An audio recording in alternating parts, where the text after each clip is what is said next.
quem faz feliz meu coração. Tua palavra, teu corpo e sangue, o teu amor sustenta a minha. Proclamação do Evangelho de Jesus Cristo segundo Lucas. Glória a vós, Senhor. Naquele tempo, Jesus saiu da sinagoga e foi para a casa de Simão. A sogra de Simão estava com febre alta e pediram a Jesus em favor dela. Inclinando-se para ela, Jesus ameaçou a febre e a esta deixou a mulher. Então, no mesmo instante, ela se levantou e começou a servi-los. Ao pôr do sol, todos os que estavam doentes, atingidos por diversos males, os levavam a Jesus. E Jesus colocava as mãos em cada um deles e os curava. Muitas pessoas também saíam demônios, gritando: Tu és o Filho de Deus. Jesus os ameaçava e não os deixava falar, porque os demônios sabiam que era o Messias. Ao raiar do dia, Jesus foi para um lugar deserto, e as multidões procuravam, e indo até ele, não queria deixá-lo ir embora. Mas Jesus disse: Devo anunciar a boa notícia do reino de Deus também às outras cidades, porque é para isso que foi enviado. E Jesus pregava nas sinagogas da Judeia. Palavra da salvação, glória a vós, Senhor. Meus irmãos e minhas irmãs, que as palavras do Santo Evangelho perdoem os nossos pecados. Amém.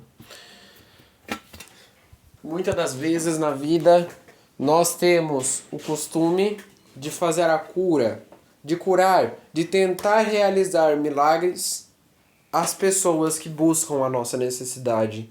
E o milagre em si não é só você curar algum problema difícil na vida de uma outra pessoa, mas é também você ajudá-la a solucionar aquele certo problema. Nós também podemos ser aqueles milagreiros. Podemos ser aquelas pessoas que ficam para um objetivo de ajudar a outra pessoa a chegar ao foco atual, a chegar naquele local de descanso.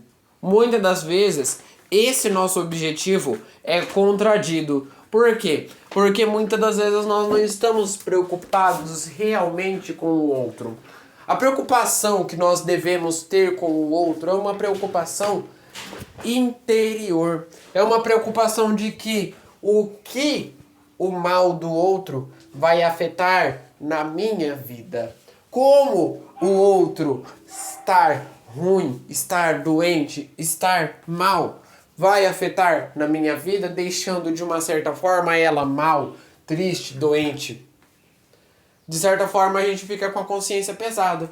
Porque muitas das vezes a gente podia ter ajudado a pessoa a se levantar, a se reerguer, e a gente não pôde. E na hora que foi necessário a gente não pôde, e agora a gente não pode mais. Aqueles típicos casos de pessoas que negam ajudar o outro, e aí o outro morre e você fica com consciência pesada porque você não ajudou ele. Jesus nos ensina no Evangelho de hoje que nunca é tarde para ajudar um irmão. Veja bem, ele estava na casa de Pedro, curou a sogra de Pedro, deu à sogra de Pedro uma nova chance e utilizou novamente dos métodos que nós falamos no Evangelho anterior. A clareza, a ameaça. Peraí que agora eu não me lembro de cor. A autoridade, a clareza e a ameaça. Ele utilizou desses métodos para poder expulsar o demônio de um corpo. Como eu falei ontem, todos nós podemos expulsar o demônio de um corpo. Se nós tivermos autoridade, que é a autoridade de Deus, a clareza, falar aquilo que é para ser falado. A autoridade, a clareza e a força, a ordem, para que ele saia daquele corpo. Jesus novamente utiliza desses três métodos. E nessa utilização ele consegue expulsar não só o demônio, não só a febre que estava na sogra de Pedro, mas também todos os outros demônios que estavam ali e precisavam sair de corpos de pessoas que estavam precisando de ajuda. Vejam que interessante, as pessoas levam cada vez mais multidões e multidões que precisavam da ajuda de Jesus e Jesus não nega. E Jesus não deixa quieto, Jesus ajuda. Jesus não fala, ó, tá tarde, amanhã eu ajudo todos, não. Ele cura naquele momento. A necessidade. Isso porque Jesus entende o grau de necessidade da pessoa. Jesus entende o grau da necessidade que as pessoas precisavam. E não era para depois. Era agora. As pessoas estavam necessitando naquele momento de uma pessoa que curasse os males dos outros.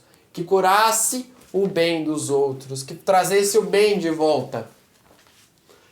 Somente Jesus é capaz de trazer a paz. Somente Jesus é capaz de trazer o bem para a nossa vida. Porém, se nós não estivermos realmente conectados com Jesus, entender qual é a mensagem de Jesus, nós vamos entender o ao contrário. As pessoas começaram a tratar Jesus como um curandeiro e levavam a ele todos os tipos de doentes. E ali então Jesus saiu e foi para as outras cidades. E nesse saiu, várias outras multidões acompanhavam ele. E ali ele disse, devo também pregar nas outras cidades a mensagem do reino dos céus. E ele foi. Realmente ele foi. Porque essa é a missão dele. A nossa missão não é ficar parado. A nossa missão, acima de tudo, é ajudar a outra pessoa. Por mais que a nossa missão seja difícil, nós devemos ajudar o outro. A nossa missão não é ficar parado. Eu já falei aqui uma vez e vou repetir. O católico não fica parado. O católico não fica no costume. Não existe um costume para o católico. Não existe uma tradição. Existe o preceito. Tudo aquilo que é preceito, tudo aquilo que é a ordem da igreja e não pode ser mudado. Mas padres, a comunidade em si, as coordenadores, tudo isso muda. A comunidade, se acontecer que nem lá no Recife, destelhar a comunidade, eles vão ter que construir um novo telhado. Vai dinheiro, vai tempo. Inclusive, né, a gente já deixa aí uma solidariedade para todas as vítimas lá. As coisas que passam são coisas que mostram para nós que o católico não fica parado. O católico vive em tempo de mudança. Por que um padre fica de 6 em 6 anos em uma comunidade? Porque o padre também deve pregar a Boa Nova em outros locais. Ele deve pregar também lá que está precisando da ajuda dele. Os padres precisam ir de paróquia em paróquia para ajudar as pessoas. Por isso, o padre já até deixou um conselho. Não se apegue ao padre. Isso quem falou foi o meu pároco. Ele falou assim, não se apegue ao padre. Vai dar 6 anos, eu vou embora e vocês ficam. Vocês não vão querer seguir o padre para ir para outra paróquia.